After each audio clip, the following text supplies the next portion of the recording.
Hello दोस्तों, कैसे आप सभी। मैं स्वागत करता हूं आपके मेरे यूट्यूब चैनल पर जिसका नाम है लीगल पेडागोजी। दोस्तों, इस वीडियो में हम कवर करने वाले हैं 2023 से जुड़े इंपॉर्टेंट करंट अफेयर्स को और उसके साथ ही साथ स्टैटिक जीके को भी, जो कि करंट अफेयर्स से रिलेटेड होगी, जिससे कि हम ये समझ पाएं कि कैसे हमें स्टैटिक जीके को कवर करना होता है करंट अफेयर्स से रिलेट कर। तो दोस्तों, हमारे देश में हर साल नेशनल वोटर्स डे 25 जनवरी को मनाया जाता है। इस साल की थीम थी nothing like voting, I vote for sure.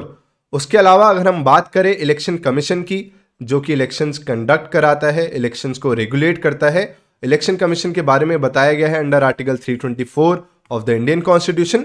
और इलेक्शन कमीशन जो पूरी एक बॉडी है, उसमें 3 इलेक्शन कमिश्नर्स रहते हैं, इंक्लूडिंग चीफ इलेक्शन कमिश्नर। आपको कमेंट सेक्शन में मुझे यह बताना है कि अभी फिलहाल में चीफ इलेक्शन कमिश्नर कौन है।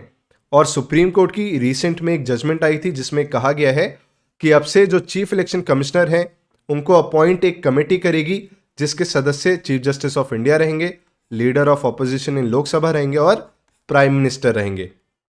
उसके साथ ही साथ एक और जजमेंट आया था Anoop Bharwal versus Union of India के केस में, जिसमें कहा गया है कि जो वोट करने का अधिकार है, जो राइट टू वोट है, वो एक स्टैट्यूटरी राइट ही नहीं है, उसके साथ ही साथ कॉन्स्टिट्यूशनल राइट भी है। तो ये बात भी आपको याद रखनी है।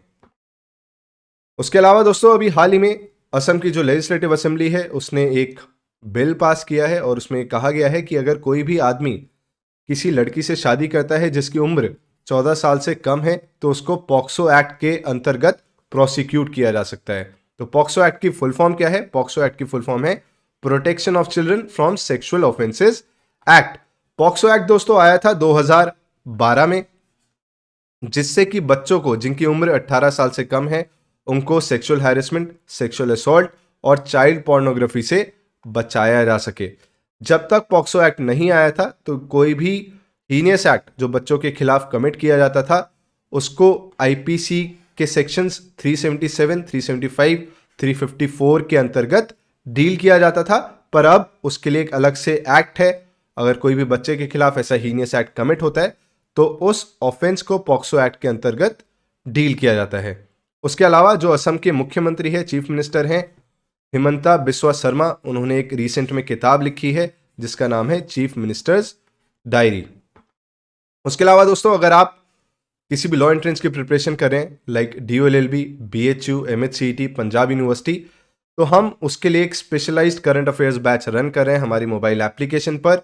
अगर आप उससे रिलेटेड कोई भी इंफॉर्मेशन लेना चाहते हैं तो आप इस नंबर से कांटेक्ट कर सकते हैं। हमारी मोबाइल एप्लीकेशन लीगल पेडागोजी को गूगल प्ले स्टोर से डाउनलोड कर सकते हैं। उसके स्टोर सेक्शन में जाके अलग अलग बैचेस जो हम रन करते हैं वहां से भी इंफॉर्मेशन कलेक्ट कर सकते हैं। अगला है दोस्तों कि जल जीवन मिशन। ये एक प्रोजेक्ट है, एक मिशन है जो कि सेंट्रल गवर्नमेंट के द्वारा लॉन्च किया गया था। क्यों लॉन्च किया गया है? कि जो रूरल इंडिया है वहां पर सभी घरों में पानी पहुंचाया जा सके, क्लीन ड्रिंकिंग वाटर पहुंचाया जा सके 2024 तक। तो आपसे पूछेगा कि जल जीवन मिशन का कब तक का ये प्रोजेक्ट है कि सभी घरों में नलके दे दिए जाएं जिससे कि जो स्वच्छ पानी है वो उन तक पहुंच पाए। तो टारगेट है 2024 तक। उसके अलावा जल शक्ति मिनिस्ट्री फॉर्म की गई थी 2019 में, जिसके हेड हैं, जिसके कैबिनेट मिनिस्टर हैं गजेंद्र सिंह शेखावत। तो ये बात भी आपको याद रखनी है। उसके अलावा जनवरी में ही आईसीसी अवार्ड्स 2022 के अनाउंस किए गए थे, जिसमें men's cricketer of the year का अवार्ड मिला बाबर आजम को, जो कि पाकिस्तान के प्लेयर हैं। Men's T20 cricketer of the year का अवार्ड मिला सूर्य कुमार यादव को। Women's cricketer of the year का अवार्ड मिला नैट स्किवर को, जो कि इंग्लैंड की प्लेयर हैं। उसके अलावा अगर हम स्टैटिक जीके की बात करें तो आईसीसी इंटरनेशनल क्रिकेट काउंसिल का हेडक्वार्टर है दुबई में, उसके चेयरमैन हैं ग्रेग बार्कले। और बीसीसीआई जो कि क्रिकेट इंडिया में जो क्रिकेट खेला जाता है उसको कंट्रोल करता है, उसके चेयरमैन हैं रॉजर बिनी। इससे पहले थे सौरव गांगुली। उसके अलावा एक लैंडमार्क केस भी आपको याद रखना है जिसका नाम है Zee telefilms limited versus Union of India, जिसमें कहा गया था कि जो बीसीसीआई है वो स्टेट नहीं है अंडर आर्टिकल 12। तो ये सारी बातें आपको याद रखनी है। दोस्तों, सुप्रीम कोर्ट ने अनाउंस किया था कि इस साल जो रिपब्लिक डे मनाया गया है उसको उस दिन सुप्रीम कोर्ट 1268 इतने जजमेंट्स 13 रीजनल लैंग्वेजेस में रिलीज करेगा। ठीक है, सुप्रीम कोर्ट ने डिसाइड किया था कि इस रिपब्लिक डे पे जो अभी गया है जनवरी में, उस दिन 1268 जजमेंट्स 13 रीजनल लैंग्वेजेस में पब्लिश किए जाएंगे।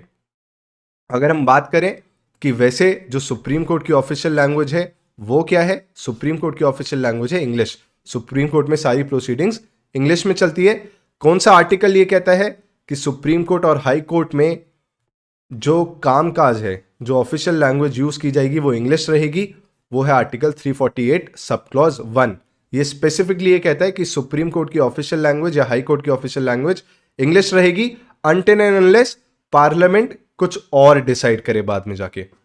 उसके साथ ही साथ अगर हम ऑफिशियल लैंग्वेज ऑफ इंडिया की बात करें तो उसके बारे में किस में बताया गया है, किस शेड्यूल में बताया गया है, 8th शेड्यूल में बताया गया है। और कितनी ऑफिशियल लैंग्वेजेस हैं हमारे देश की, 22 ऑफिशियल लैंग्वेजेस हैं। अभी फिलहाल में हमारे देश के चीफ जस्टिस ऑफ इंडिया कौन है, DY चंद्रचूड़। तो 50वें चीफ जस्टिस ऑफ इंडिया हैं DY चंद्रचूड़।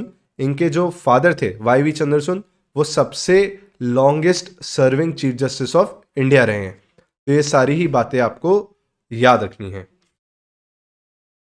दोस्तों, भारत का पहला सोलर मिशन जो सूर्य को स्टडी करेगा, सन को स्टडी करेगा, वो लॉन्च किया जाएगा अगस्त के महीने के आसपास, जिसका नाम है आदित्य L1। तो ये बात आपको याद रखनी है क्योंकि ये पहला सोलर मिशन है जो कि भारत की तरफ से भेजा जाएगा। अगर हम बात करें इसरो की, जो कि स्पेस मिशंस को इंडिया के रेगुलेट करता है, इसरो का हेडक्वार्टर है बेंगलुरु में। इसरो के चेयरमैन है S सोमनाथ। तो ये सारी बातें आपको याद रखनी है। उसके बाद बात करते हैं ब्रिक्स समिट 2023 की। तो ब्रिक्स समिट 2023 कहां पर होगा, साउथ अफ्रीका में होगा। ब्रिक्स में कितने देश आते हैं, 5 देश आते हैं, ब्राजील, रशिया, इंडिया, चाइना और साउथ अफ्रीका। इनके नाम याद रखना क्यों इंपॉर्टेंट है, क्योंकि अब जो सवाल हैं वो कई बार ऐसे पूछे जाते हैं कि आप ये बताइए कि इनमें से कौन सा देश ब्रिक्स का मेंबर नहीं है। तो वो आप कब अटेम्प्ट कर पाएंगे, जब आपको ये याद होगा कि ब्रिक्स में कौन कौन सी कंट्रीज मेंबर्स हैं। उसके अलावा दोस्तों एक बायलैटरल एयर एक्सरसाइज है वीर गार्जिन। ये किसके बीच में हुई, ये हुई इंडिया और जापान के बीच में। कहां पर हुई, जापान में हुई।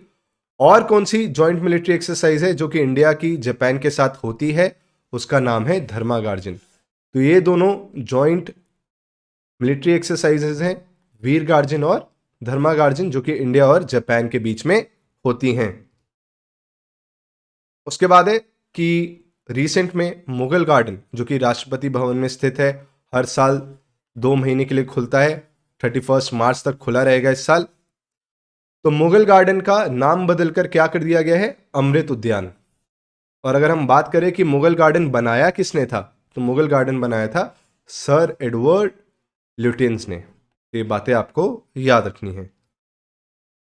दोस्तों, हाल ही में इंडियन टीम ने अंडर 19 T20 वर्ल्ड कप जीता। ये अंडर 19 T20 वर्ल्ड कप कहाँ पर हुआ था, ये हुआ था साउथ अफ्रीका में।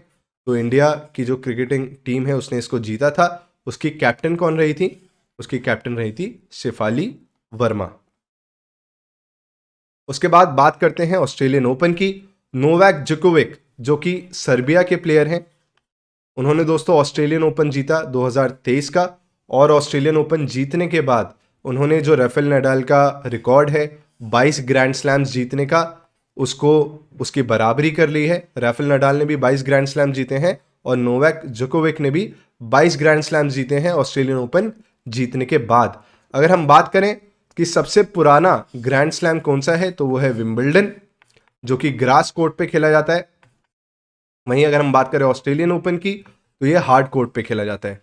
कई बार ये भी सवाल आपसे पूछ लिए जाते हैं, ये बातें भी आपको याद रखनी है। दोस्तों, इंडिया का पहला केबल सस्पेंशन ब्रिज कहां पर बनने वाला है, ऋषिकेश में बनने वाला है। और उसका नाम क्या है, उसका नाम है बजरंग सेतु।